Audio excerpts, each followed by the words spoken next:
全球問責組織透明國際最近公布咗有關歐盟以及佢哋嘅機構嘅首份報告。透明國際報告嘅主要起草人馬克派拉拉透過視頻接受美國之音採訪時話，歐盟各機構存在顯著問題。But across the board in the system, we identify a number of things, such as opaque EU decision-making and lack of transparency in EU lobbying.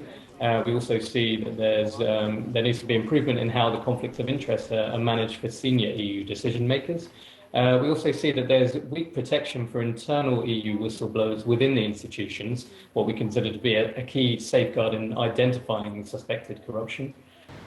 We also see that there are weak sanctions for corrupt companies.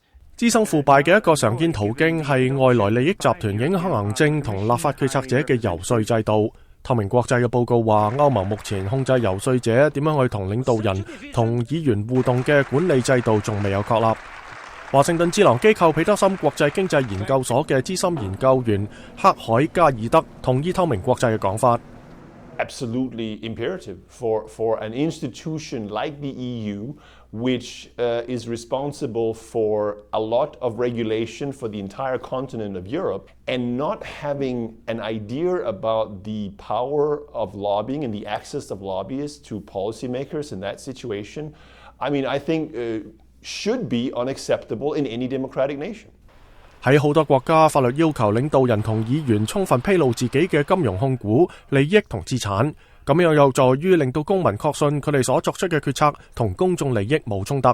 透明國際報告嘅主要起草人派拉拉話：呢個係歐盟存在嘅另一個問題。We find that members of the European Parliament and European commissioners have an obligation to declare their financial interests. However, we found that there was no evidence to suggest that the financial information in these declarations is being systematically and comprehensively verified. 彼得森國際經濟研究所嘅加爾德話，歐盟可能喺加強反腐敗嘅法律同程序方面感到有困難。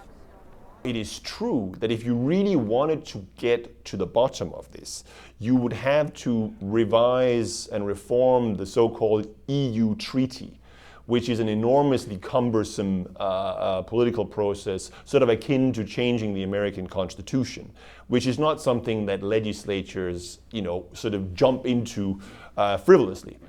但係民意調查顯示，大約70%嘅歐盟受訪者認為政府容易產生貪污腐敗。透明國際嘅人士表示，如果歐盟領導人關注有關事實，咁腐敗風險就需要喺變成貪污醜聞之前得到處理。